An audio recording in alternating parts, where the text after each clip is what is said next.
We're at Grand something Caverns. Oh, Grand Caverns.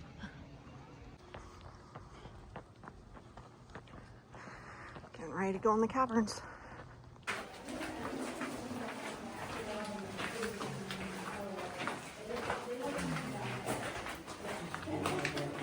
You can see those periods like rings of dark and light, telling us times where it was active and inactive. Green is also another color you might see some of. That is actually not natural to a cave. That's moss and algae. That's here because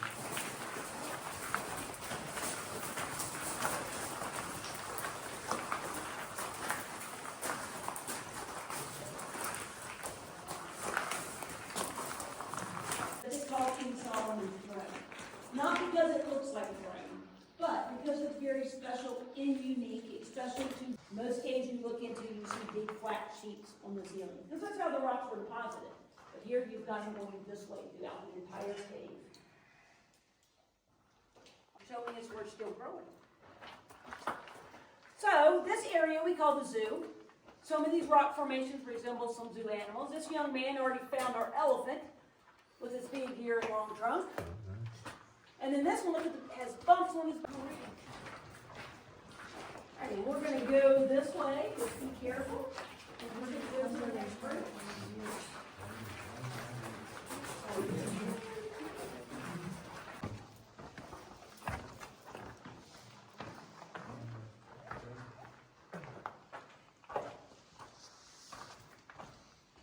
Alright, this room is called the Persian Palace.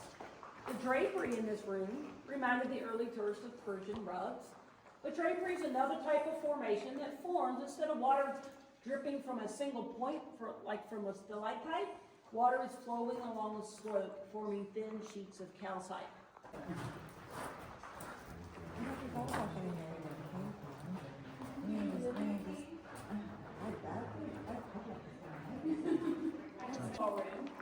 And in the 1830s, every year they had an event called the Grand Illumination and Ball.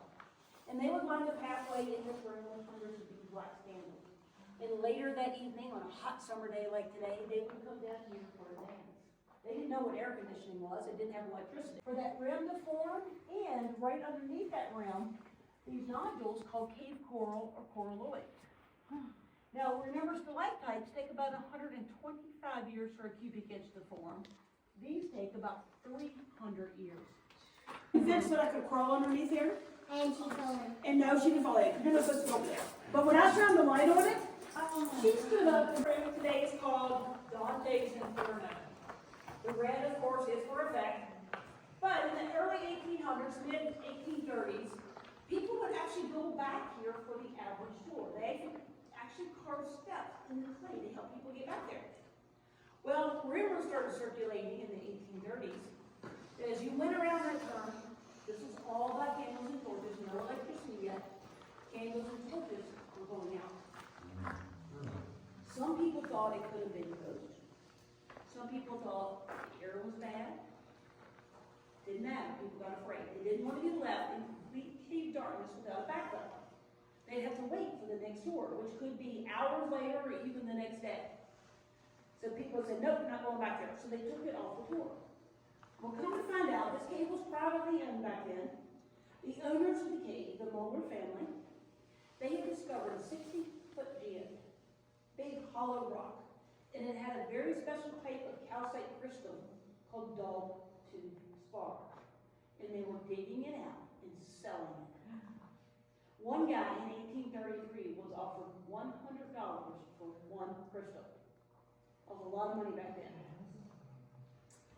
Well, so if you think about it, we think that the Moeller family made up the stories about the torches and candles going out. So people would be afraid and wouldn't want to go back there and steal their crystals or mess with their mining equipment.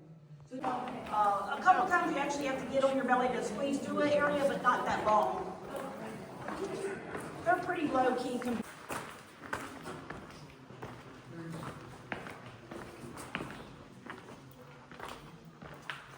All right, so to do cave darkness, we're going to do it in stages.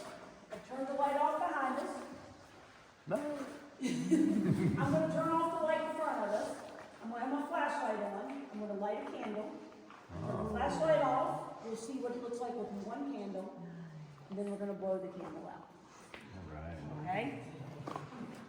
During cave darkness, don't move.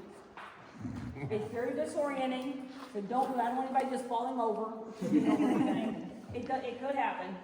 So we want to make sure we don't do that. All right, so I'm going to turn off this light. So now I have a flashlight, and I'm going to come over here. These kids are going to help me, right? You guys can blow out the candles. First, we're going to have, hopefully, a lit candle. So one candle gives off a little bit of light.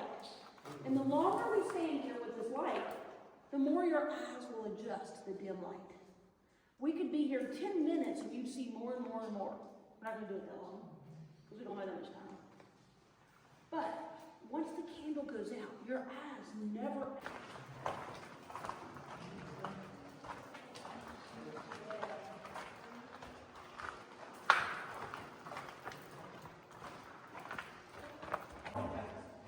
Jackson and his men were camping in this area in 1862.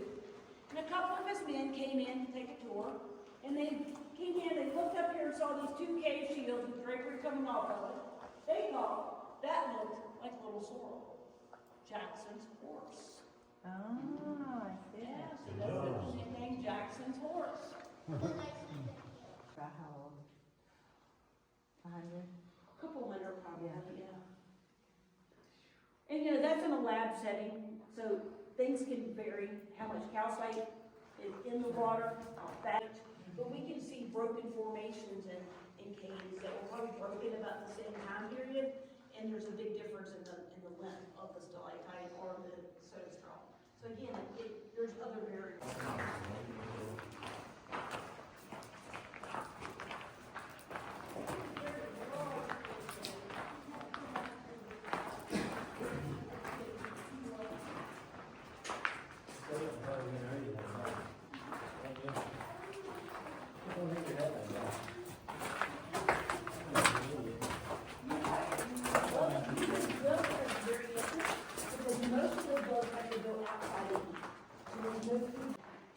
Which is pretty cool. Now this room, because of the lighting, is also a great place for pictures. If anybody would like me to use your phone or your camera, take a picture of your group, I'd be glad to do it. No extra charge. Wow. Entrance. So you used to have to come down here on the ladder or something. You didn't see that, right?